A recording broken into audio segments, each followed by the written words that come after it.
Ամերիկյան ավիակիրն Օմանի ծոցում կրակ է բացել իրանական Տուսկա բեռնատար նավի վրա, որը փորձում էր ճեղքել ամերիկյան շրջափակումը։ Այնուհետև ամերիկյան դեսանտ է իջեցվել նավի վրա։ Միջադեպի կադրերը հրապարակել է Միացյալ Նահանգների կենտրոնական հրամանատարությունը։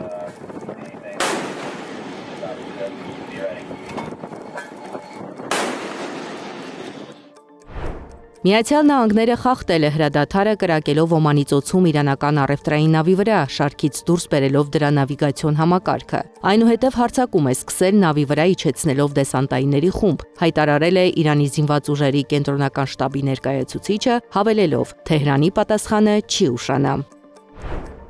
Իրանը հրաժարվել է Միացյալ Նահանգների հետ բանակցություններից։ Մինչ այս Դոնալդ Թրամփը հայտարարել էր, որ ապրիլի 20-ին ամերիկյան պատվիրակությունը կժամանի Պակիստանի մայրաքաղաք Իսլամաբադ Իրանի պատվիրակների հետ բանակցությունների համար։ Ըստ նրա, Վաշինգտոնը Թեհրանին առաջարկում է արդար եւ ողջամիտ գործարք։ Հուսով եմ նրանք կընդունեն այն, քանի որ եթե չընդունեն, Միացյալ Նահանգները շարքից կհանի Իրանի բոլոր էլեկտրակայաններն ու կամուրջները։ Հերիք է ինչքան բարի եղանք, հավելել է նա։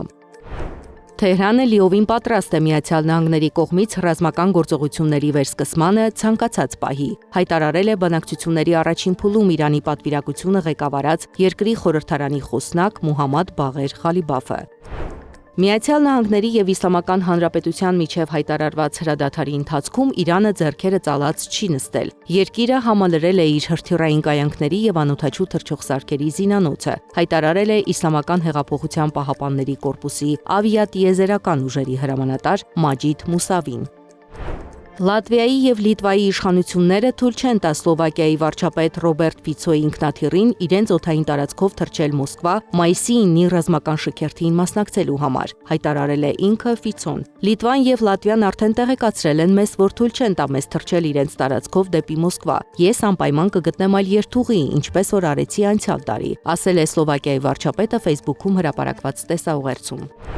Ուկրաինայի նախագահ Վլադիմիր Զելենսկին էլ դատապարտել է Միացյալ Նահանգների որոշումը երկարաձգել ժամկետը, որի ընթացքում Ռուսաստանին թույլատրվում է նավթ վաճառել, չնայած արևմուտքի պատժամիջոցներին։ Այս քայլը նշանակում է, որ երկրները կարող են մինչև մայիսի 16-ը ռուսական նավթ եւ նավթամթերք գնել։ Կիրակի օրն իր ելույթում Զելենսկին ասել է, որ ռուսական նավթի համար վճարված յուրաքանչյուր դոլար գումար է Ուկրաինայում պատերազմի համար։